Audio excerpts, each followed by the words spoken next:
So you want to make your own search engine because of the privacy concern with the Google or due to any other reasons, but you don't know how to create your own search engine from scratch, and that is what we are going to discuss in here.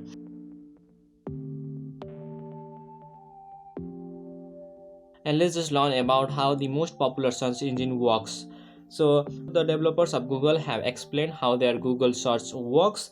They have basically categorized their Google search into these three steps: scrolling first of all, and then indexing, and then at last there is serving the result. I have a little bit of different experience. I have faced different difficulties and I have different experience, so I'm gonna put my experience in three steps, but not these three stages.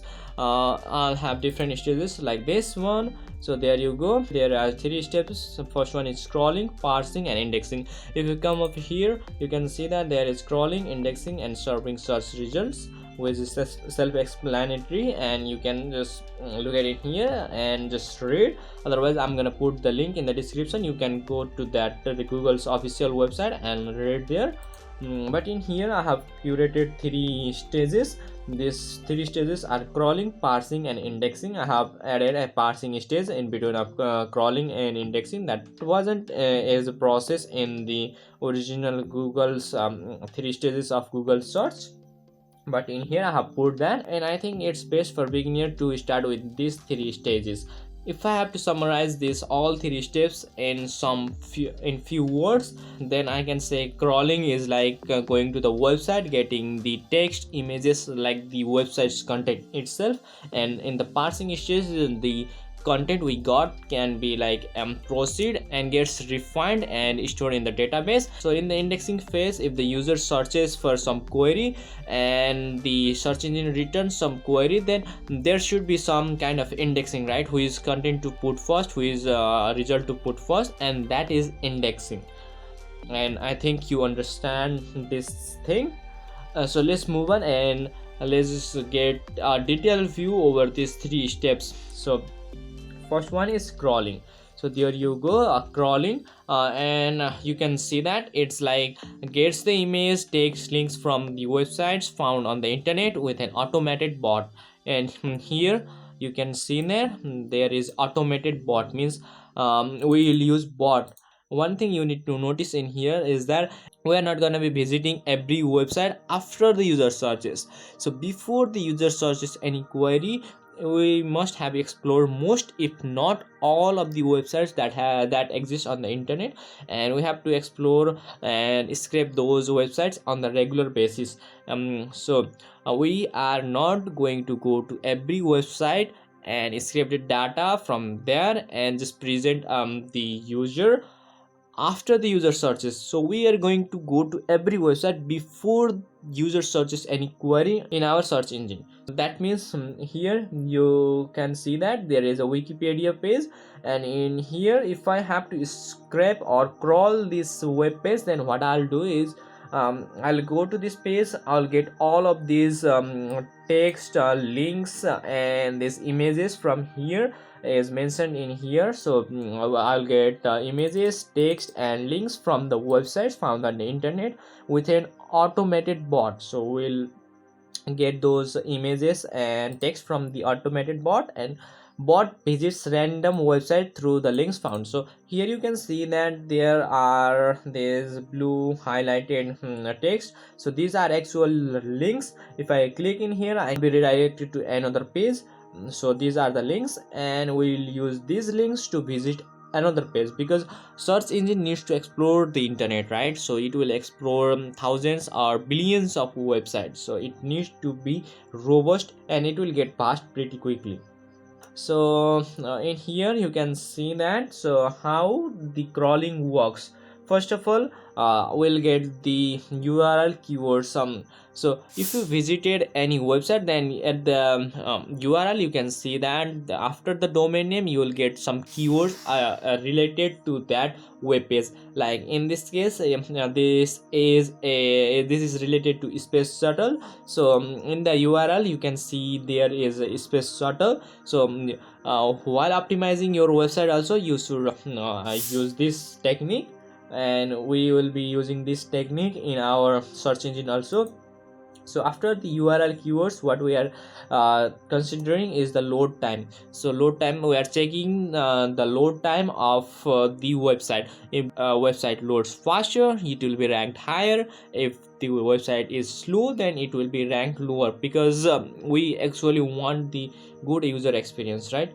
And then there is details. So from this website, what I can scrape from this website is I can get the details from here. So I'll get all of the page content, all of these text from this website, and I'll like process this data, and I'll get to know that what this web page is all about. Like in this website or in this web page, space shuttle may be the most repeating words, so I can know that the space shuttle is the main theme of this web page, and this is what the web page is all about, and I can know that. So this is a page content. I will discuss about the page content later on, but it's not more than the title, meta description, OGTTLs and headings, paragraphs, all of those things combinedly called the details of the page.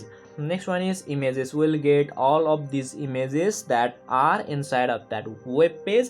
So we'll get these images, those images all tag, and we'll actually rank those images when the user searches. We will use that. If you want only the text results, so you can skip this get images part, but if you want to index the images on search query of the user, then you can pretty much scrape the images from here. You can see there are a bunch of images in here to scrape, and you can download these images, or you can just refer to these images with the Wikipedia's link or like that. And next one is inner links.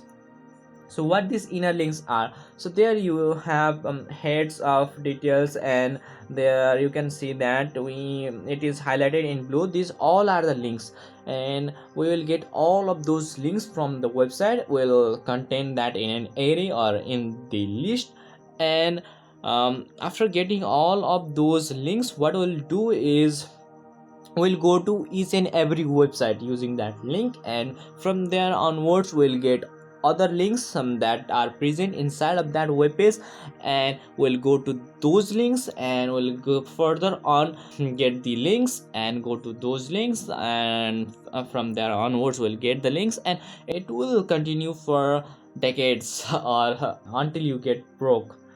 And next step is the parsing stage. So you have crawled the website, means you got the data. Now data needs to be processed, some kind of meaningful information needs to be taken out from that data.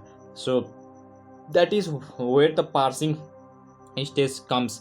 So it's like analyze what the website is all about, means we want to know what the website is all about, right? So if user searches like prestock footages website, then we cannot recommend them, or we cannot give them this Wikipedia page, because Wikipedia is not a website that has bunch of stock images listed.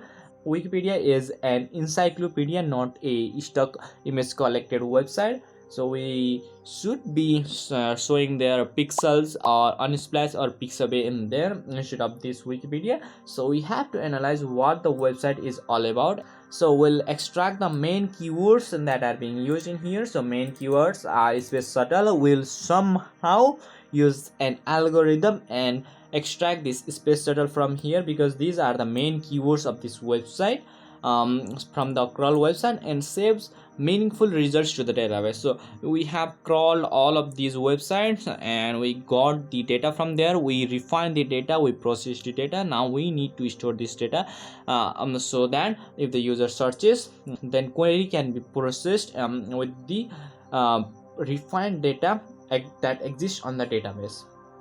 Now after that, let's just go to another step. So in here, from this website I got this this thing. So while scraping, what I got is the images. So I got this image and other images, I get the data. So what does this data means? Data means the title of this web page, the meta description, the OG details, the headings, the Twitter details, those kind of things, and links like the spacecraft, space plane, reusable low Earth orbital, and NASA. This kind of links will be getting from the website. We'll be refining the website, will extract links and images from that website, and will further on get all of these things. Like to get to know about what the website is all about, we have to get mainly these things. We have to use other algorithms also. This is not the only way to know what the website is all about, but mainly we need the title of the web page we are visiting, the meta description, the OG details, the headings, and of course Twitter details if present, and first few lines. Yes, while writing blog post or writing any articles, we define the scope of the article in the first few lines. So first few lines is also important, and that contains the information of the website. Also keywords are of course not that recommended by the Google anymore, but keywords will be used by our new search engine. So meta keywords of course with the meta tag. And then strong text, of course the bold text, we want that bold text to be a part of our parsing phase. From there onwards we can also get to know about what the website is all about. And from the section, like we will get a contact section, home section, those kind of section, and the paragraph. Of course main content is present inside of paragraph, we need to process that paragraph also. Inside of table also we can know about what the website is all about. Now from there we will look heading and caption, and caption will let us know what the table is all about, and yes, it will help us to know the things. So caption will be helpful, and heading, yes, it will be helpful also. And these days the Google has been so advanced that we don't need to go to the website. We'll get the result of our query in the Google search engine. So after this, what we'll see is the links. Of course we get the links from the website. There may be one link or 10 links or hundreds of links. We'll get those links and store those inside of a list, or you can say that is an array. So we'll get that thing, and inside I will store that inside of an array, or further store those links inside of the database, so that our bot can go to those websites and scrape the data from there, or we scrape the links from there. So after this we'll go to the next phase, our next stage, which is called indexing. So in this phase, what happens, meaningful results should be presented to the user. So in this phase, user searches some query, users type some query in the search field. Yes, he can search anything in the search query, and a meaningful result, so considering a meaningful result should be presented to the user. So how that happens, by using a indexing algorithm. Like if the website loads faster, rank it higher. If the website perfectly matches the user's query, rank it more higher. Those kind of algorithms should be implemented in here. So website is ranked on the basis of load time, yes, main keywords that are being used in the website, and the keywords that is being searched in the search box by the user, the title of the website, the description of the website, and we'll consider all of those things while indexing the website. Okay, let me clear it out, and let me show you the results in here. So I searched for space shuttle in here, and I got these results. So this is a result from the Wikipedia. Of course Wikipedia loads faster, it has more content, and of course Wikipedia should be ranked higher. So this is the search engine that I have made recently, and this ranks so Wikipedia page higher when I search for space shuttle. And there is another search results that is being ranked below the space shuttle from the Wikipedia, and this is how the indexing works. And this is indexing for the websites, but what if indexing needs to be implemented for the images? Yeah, we can consider those load time, the size of the image, or the quality of the image, those kind of things. We can consider those kind of things and rank them in here. So this is not the good UI, but you can see that when I search for space shuttle, I'm getting these kind of things. These are the space shuttles. Yes, you can see that we are getting actual results of the space shuttle. This is not a aeroplane, these are actual space shuttles. So I'm getting the real results, okay, real images of the space shuttle. And after this, let's talk about the tools required to build a search engine. So the first thing required to build a search engine is a database. Without a database we cannot do anything. We have to store all of those script content and the processed content in a database, and we need to query the database when a user searches for some query. And you can use Redis, MongoDB. You have to implement, I think, caching, so you can use Redis, or you can make Redis as a priority. But you can use any of the databases that are present nowadays. You can use React, Vue, or any kind of front-end library to actually make the that search box. Yes, search box is needed in a search engine. So to present that search box and to present the search results like this, you can use make use of these libraries like React, Vue. And in the backend, you need to process the user's query, so you will need a backend. In the backend you can use Express if you are using JavaScript, or if you are using the Python, you can use Django.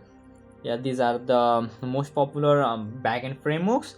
And for scraping the website we need a bot, and to make a crawler or a scraping bot we need a scraping library like a Puppeteer, Selenium. We can use, maybe you think like we should use Cheerio, it is faster, but using Cheerio we cannot get the load time of the website. We cannot wait for the website to load fully, so we will not get the load time of the website, and most of the time will not get the full content of the website. And it is difficult for us to get the content of the single page application and get to know about the single page application if we use the Cheerio with Axios. Will not use Cheerio, instead we'll use Puppeteer. Puppeteer is for JavaScript.